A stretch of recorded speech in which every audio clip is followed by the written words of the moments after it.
Hello student. आज हम video के इस भाग में कक्षा 6 की संस्कृत का फर्स्ट चैप्टर ईश वंदनम इसके प्रश्नोत्तर को जानेंगे, डिस्कस करेंगे। प्रश्नोत्तर के बारे में हम लोग और पिछले वीडियो में इसका एक्सप्लेन किया जा चुका है, पढ़ चुके हैं हम लोग इसको। तो आइए हम देखते हैं इसके प्रश्नोत्तर को।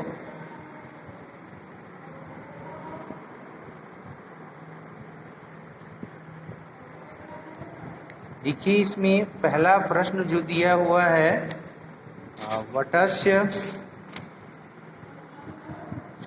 वटपत्रस्य पुटे कः शयनं करोति।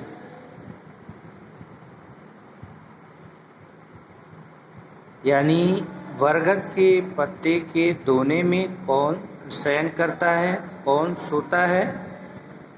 तो वटपत्रस्य पुटे बालमुकुंदः शयनं करोति। बालमुकुंदः, जैसा कि यहाँ पे दिया हुआ है कि वटस्य पत्रस्य पुटे शयानम बालम मुकुंदम मनसा स्मरामि। तो इसका आंसर क्या होगा? बालम मुकुंदम, यानी बाल मुकुंदः लिख देंगे हम इसको। वटपत्रस्य पुटे कः शयनं करोति। वटपत्रस्य पुटे बाल मुकुंदः, कः की जगह जो है हम बाल मुकुंदः शयनं करोति। दूसरा प्रश्न है मनसा कस्य स्मरणं क्रियते। मन से किसको स्मरण करते हैं? तो मनसा यहाँ पे दिया हुआ है आपकी किताब में, जैसा कि हम पढ़े हैं कि बालम मुकुंदम मनसा स्मरामि, यानी भगवान विष्णु को हम मन से स्मरण करते हैं।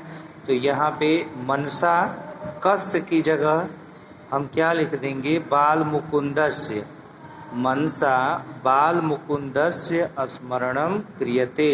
मन से हम भगवान विष्णु को स्मरण करते हैं, याद करते हैं। अगला प्रश्न हमारा ग जो है कवियः किं कामयते, यानी कवि क्या कामना कर रहा है। तो कवि क्या कामना कर रहा है? कवि यही कह रहा है कि हे ईश्वर, जीवन में जितना भी हमको प्रदान हो मैं उससे भी अधिक दान करूं, मैं उससे भी ज़्यादा सबको दान में दे दूं।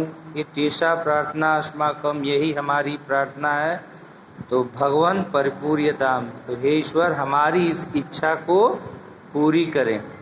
तो कवियः किं कामयते, तो उत्तर होगा इसका भगवान अस्माकं प्रार्थना परिपूर्यताम, ही भगवान हमारी प्रार्थना पूरी करें।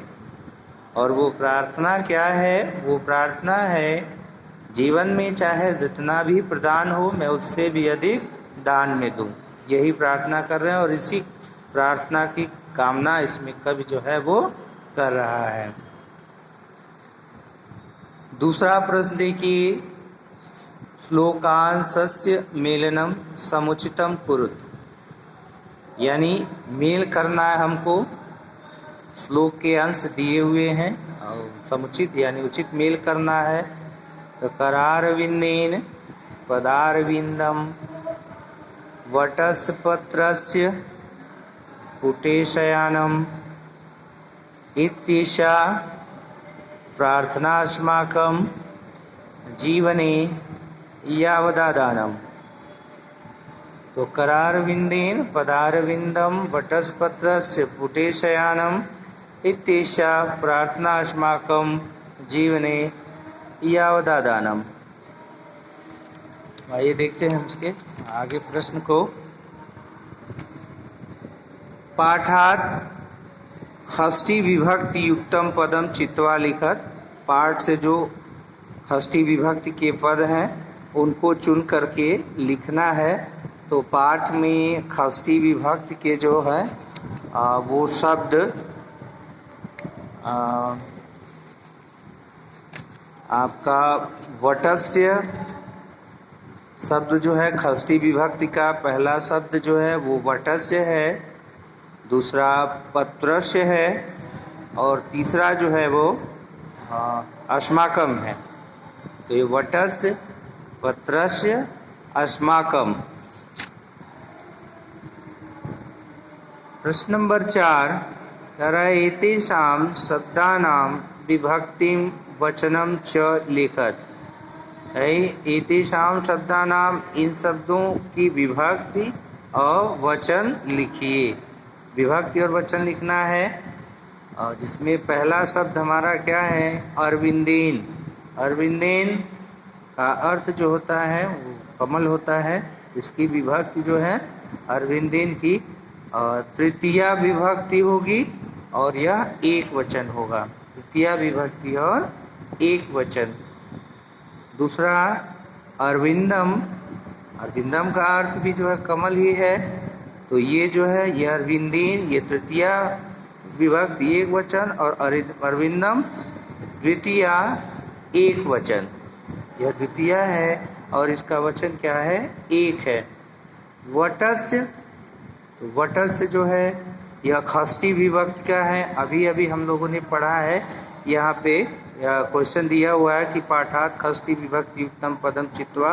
तो हमने 3 शब्द वहाँ से लिया है, वटस्य है, पत्रस्य है और अस्माकम है। तो यहाँ यही पूछ रहा है इसकी विभक्ति क्या हो जाएगी, षष्ठी होगी, और यह एक वचन में होगा। वचन क्या होगा इसका, एक वचन। पत्रस्य, तो पत्रस्य जो है इसकी विभक्ति षष्ठी ही होगी और एक वचन में होगा यह। पुटे, पुटे अर्थात दोने, दोने में, तो पुटे ये सप्तमी है और इसका भी एक वचन है। बालम, बालम ये द्वितीया है, इसकी विभक्ति और वचन क्या है, एक वचन ही है। उसके बाद शब्द हमारा है जीवने। जीवने, तो इसकी विभक्ति जो है यह सप्तमा है, सप्तमा विभक्ति, और सप्तमी है और एक वचन है। अगला शब्द हमारा क्या है, प्रार्थना।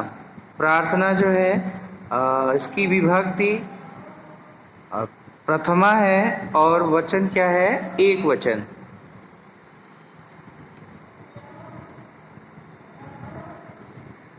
क्लियर हो गया। अब हम देखते हैं अगले प्रश्न को। अगला प्रश्न क्या है हमारा, अस्य श्लोकांशस्य हिंदी भाषया अर्थम लिखत।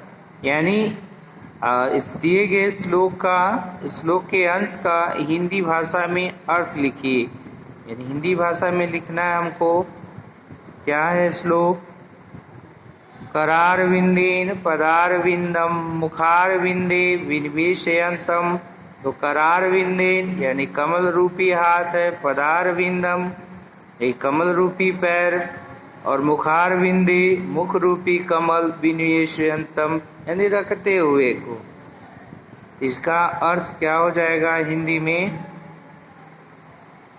करारविंदेन पदारविंदम यानी कमल रूपी हाथ से कमल रूपी पैर को मुख रूपी कमल में रखते हुए को।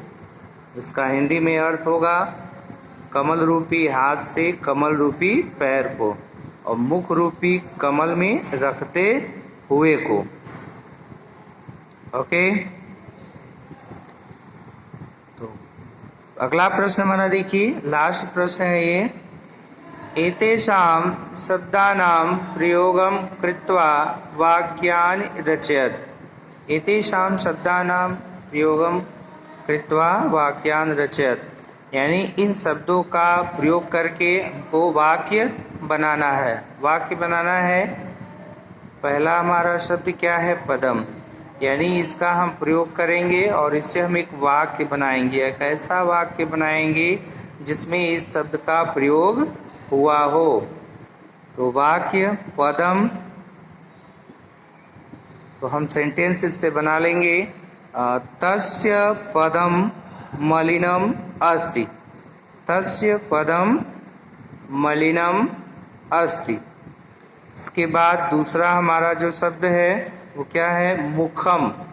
दूसरा शब्द जो है वह मुखम है, मुख। तो इसका भी हम बना लेंगे वाक्य। मुखे दंताः सन्ति, मुखे दंताः सन्ति। ग है वटस्य, वटस बरगद के, इसका भी हम वाक्य बना लेंगे। और क्या वाक्य बनाएंगे? वटस्य पत्राणि हरितानि सन्ति, वटस्य पत्राणि हरितानि सन्ति। यानी बरगद के पत्ते हरे होते हैं, होते हैं नहीं, हरे हैं। बरगद के पत्ते हरे हैं। फिर पत्रस्य, पत्रस्य यानी पत्ते के। पत्रस्य वर्णः हरितः, पत्ते का रंग कैसा है? हरा है। पत्रस्य वर्णः हरितः, पत्ते का रंग जो है वो हरा है। अगला शब्द हमारा है जीवनम। तो जीवनम, इसका हम सेंटेंस बना लेंगे। जीवने हास्यमपि आवश्यकम, जीवने हास्यमपि आवश्यकम, जीवन में हंसना आवश्यक है। प्रार्थना, प्रार्थना, इसका हम सेंटेंस बना लेंगे।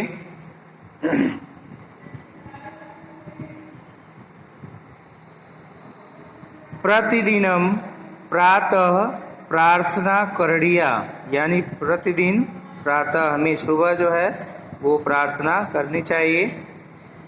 तो ये क्वेश्चन कंप्लीट हुआ आज के वीडियो में। बस इतना है। अब नेक्स्ट वीडियो में हम लोग अगला चैप्टर पढ़ेंगे। So student, take care, bye bye.